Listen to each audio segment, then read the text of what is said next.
উদ্ভাবনী ধারণা সমূহের উন্নয়নে উদ্ভাবন ও উদ্যোক্তা একাডেমি স্থাপন করতে যাচ্ছে সরকার, যা ইনোভেটিভ প্রোডাক্ট বা উদ্ভাবনী পণ্য নির্মাতাদের উদ্যোক্তা হয়ে ওঠার ক্ষেত্রে সহায়ক ভূমিকা রাখবে। 2021 সালের মধ্যে তথ্য প্রযুক্তি খাতে $5 বিলিয়ন আয় করা সম্ভব হবে বলে মনে করছেন সংশ্লিষ্টরা। রিপোর্ট খালিদা হাসানের। রাজধানীর বনানী এলাকার এই মুদি দোকানদার প্রতিদিন বিক্রি হয় বেশ কয়েক হাজার টাকার পণ্য।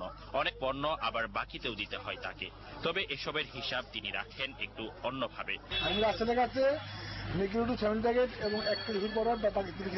এই মুদি দোকানদারের মোবাইল ফোনে বলা কথা হিসাবে রূপান্তরিত করে একটি সফটওয়্যার, যেটির উদ্ভাবক বাংলাদেশী এক তরুণ। হিসাব নামের এই সফটওয়্যার পণ্য কেনার দেনা পাওনার হিসাব ক্রেতা ও বিক্রেতাকে বিভিন্ন সময়ে খুদে বার্তার মাধ্যমে জানিয়েও দেয়।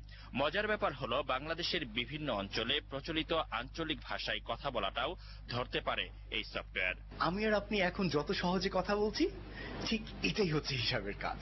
এই কথাটাকেই টেক্সটে কনভার্ট করে সিস্টেমে রিপোর্ট জেনারেট করা, এই ডাটাগুলোকেই কথাগুলোকেই ডাটাতে কনভার্ট করা, এটাই হিসাব। এটা এত সোজা, কোনো কিছু শেখার দরকার নাই, কোনো ইন্টারনেটের কানেকশন থাকার দরকার নাই, স্মার্টফোনও থাকার দরকার নাই। আপনার যেই ফোন আছে সেই ফোনে কাজ করবে। এরকম উদ্ভাবনী ধারণাসমূহ নির্বাচন ও উন্নয়নে কাজ করছে সরকারের তথ্য ও যোগাযোগ প্রযুক্তি বিভাগ। বাংলাদেশের এখন সময় এসেছে যে আমাদের ইনোভেটিভ প্রোডাক্টগুলোকে ডেভেলপ করা, এবং কানেক্টিং স্টার্টআপস নামে একটি কম্পিটিশন 15 সালের অক্টোবরে মাননীয় অ্যাডভাইজার জনাব সজীব ওয়াজেদ জয় উদ্বোধন করেন, এবং সেখানে প্রায় 450 মতো আমরা স্টার্টআপ কোম্পানির আবেদন পাই। তখনই আমরা উপলব্ধি করি যে বাংলাদেশে এই স্টার্টআপ কালচারটা গড়ে তোলার এখন সঠিক সময়, কারণ আমাদের ইন্টারনেটের ইনফ্রাস্ট্রাকচারটা তৈরি হয়ে গেছে। আমাদের শিক্ষা প্রতিষ্ঠানে প্রায় প্রতি বছর আমরা 10 থেকে 15,000 ITITS গ্র্যাজুয়েট পাচ্ছি। এখন যদি আমরা তাদেরকে একটু উদ্যোক্তা হওয়ার জন্য সুযোগ করে দিতে পারি, তাহলে বাংলাদেশের অর্থনীতি ডিজিটাল অর্থনীতিকে ক্রমান্বয়ে দ্রুত বেগে এগিয়ে যাবে। 2021 সালের মধ্যে 1000 উদ্ভাবনী পণ্য তৈরির লক্ষ্যমাত্রা নির্ধারণ করা হয়েছে।